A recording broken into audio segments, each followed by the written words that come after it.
Hello and welcome on Jiroltv News Hour. First, the headlines. Ekiti Head of Service tax directors on leadership mentoring. Falana rejects VDM's conference role, demands experienced speakers. Nepal Tibet glacier collapse floods kills over 390 people, with 1,400 missing. And on sports, Tinubu orders comprehensive reform of Nigeria's football system. You're watching Jiroltv News Hour. Please stay tuned. We'll be right back.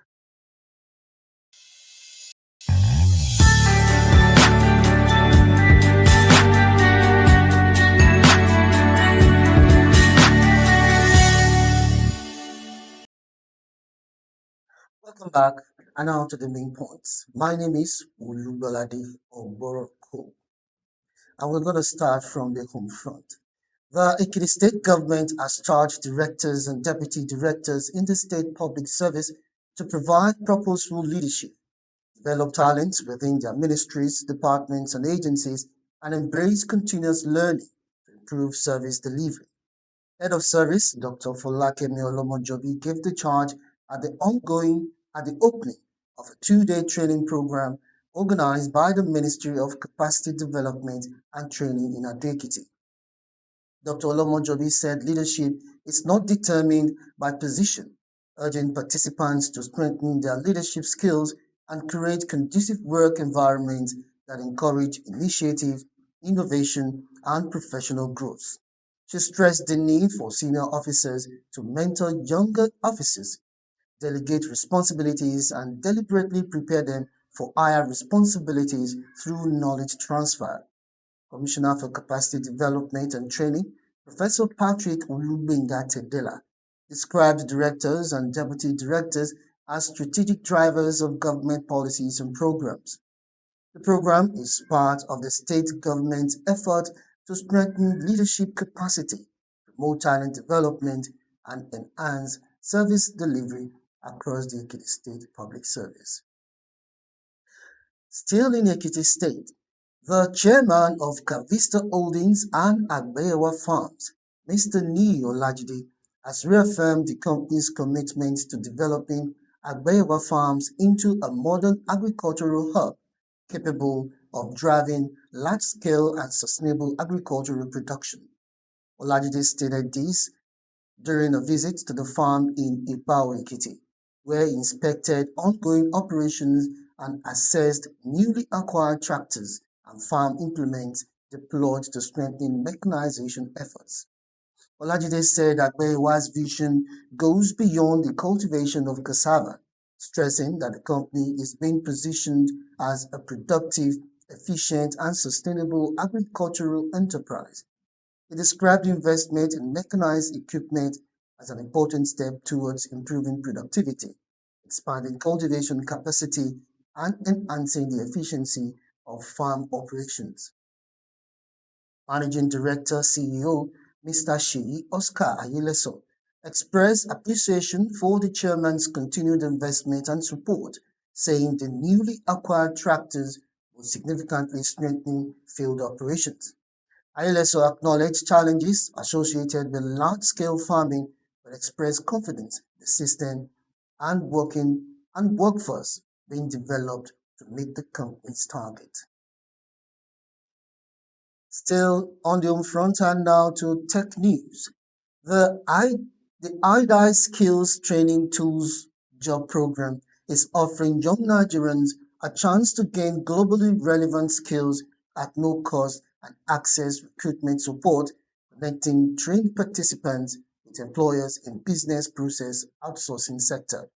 The program is being promoted across 6 states in the southwest region, including Lagos, Ogun, Oyo, Osun, Ondo, and Ekiti, with a deliberate target of 40% female participation.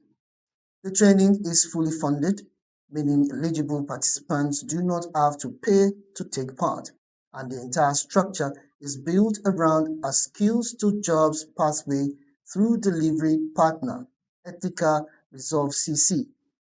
University students preparing for life after graduation, recent graduates, and young professionals looking to pivot into a growing industry are encouraged to apply. The application process takes approximately 5 minutes to complete.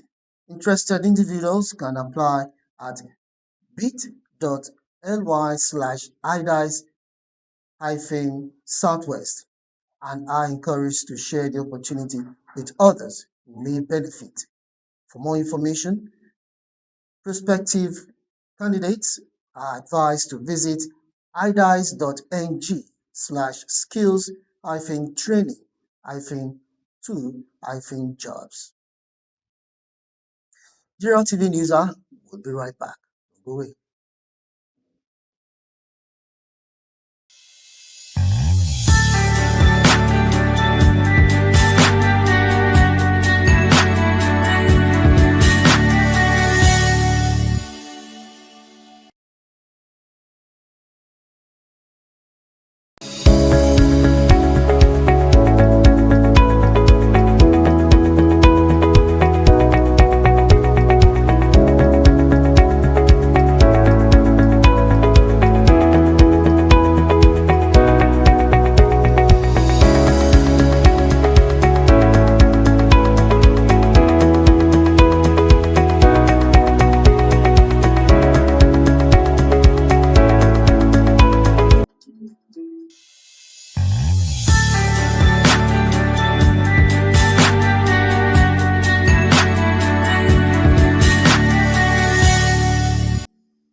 Welcome back. You're still watching Jiroltv News Hour. Now to the rest of the news. The Nigerian Institute of Chartered Arbitrators has released the results of its recent assessment phase, with Senator Francis Adedayo Faduyile ON, representing Ondo South Senatorial District, emerging with a top-grade performance.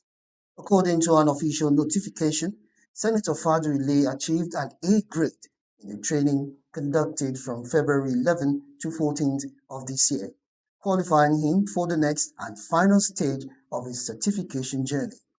The mandatory annual conference and investiture ceremony is scheduled to be held from November 18th to 2026 at the Lagos Oriental Hotel, Victoria Island, Lagos. The formal admission into the institute as an associate member with the rights to use the professional designation ACARB will take place on November 20, 2026. The event is expected to draw over 500 attendees and feature more than 25 international speakers, offering a major networking platform for arbitration professionals.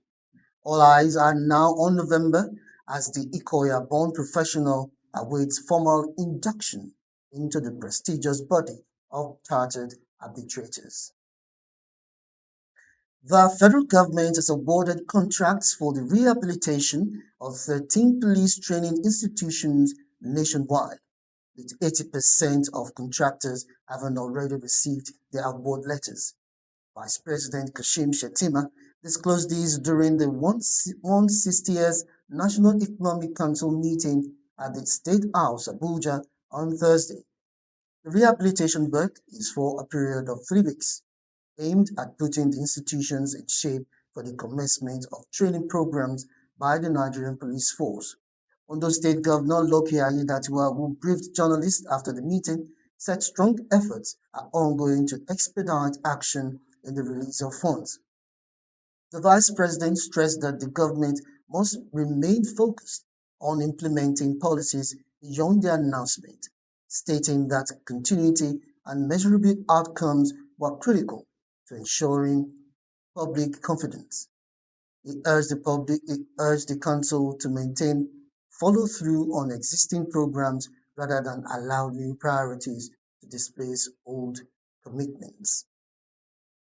And still on the national scene, human rights lawyer and senior advocate of Nigeria, Femi Falana, has criticized the Nigerian Bar Association for inviting social media activist Martins Vincent Otse, popularly known as Very Dark Man VDM, to speak at its annual conference.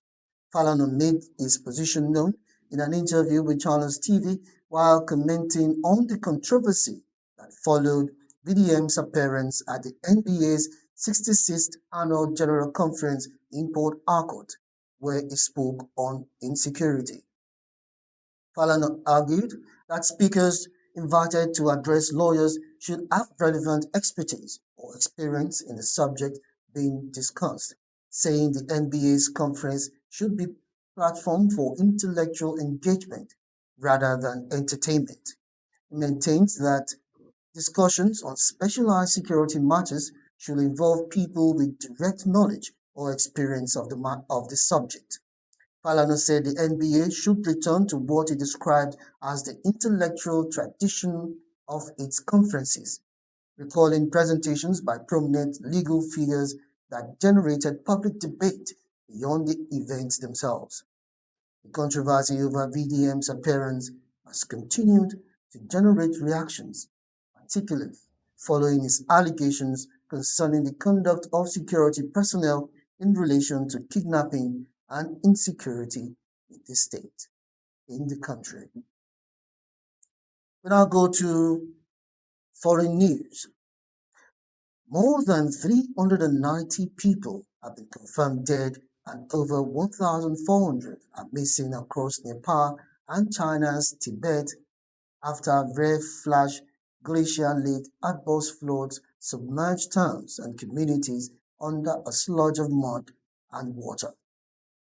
The disaster struck the mountainous Nepal-Tibet border region, with some of the worst damage in Nepal's Risuwa district, where water levels in the Trishtis River reportedly rose by as much as 9 meters in just 30 minutes. Earth scientists confirmed that a substantial portion of a glacier collapsed at about 5,200 meters and crashed onto the valley floor about 1,200 meters below, initiating the catastrophic downstream floods. The disaster comes against a backdrop of rapid warming and glacial loss across the Himalayas, where glaciers across the Hindu Kush Himalaya mountain range lost ice 65% faster between 2011 and 2020 than during the previous decade. And on sports, President Bola Ahmed Tinubu has directed a comprehensive reform of Nigeria's football system to address the country's repeated failures to qualify for major regional, continental, and global tournaments. In a statement by spokesman Bayo Onunga, the president directed the National Sports Commission to work with the Nigeria Football Federation and other stakeholders to strengthen football governance, administration, development pathways, domestic competitions, and accountability. Tinubu said the reform was necessary to ensure that Nigeria's abundant football talent, passion, and resources are matched by stronger institutions and sustained performance. He noted that football, Nigeria's most popular sport and the greatest beneficiary of public support and investment, has continued to struggle due to structural deficits within the system. The president directed the authorities to engage FIFA and the Confederation of African Football as part of the reform process while safeguarding Nigeria's obligations under the international football framework. He called on football stakeholders and Nigerians to support their transition and work together to build a stronger, more accountable, and successful football system. And that will be the size of the news. Join us soon for another update. But remember, you can watch us live on all our programs by simply typing Jiroltv on Facebook and YouTube. I am Ulubolade Ogboroko. Thanks for listening. Have a wonderful day ahead.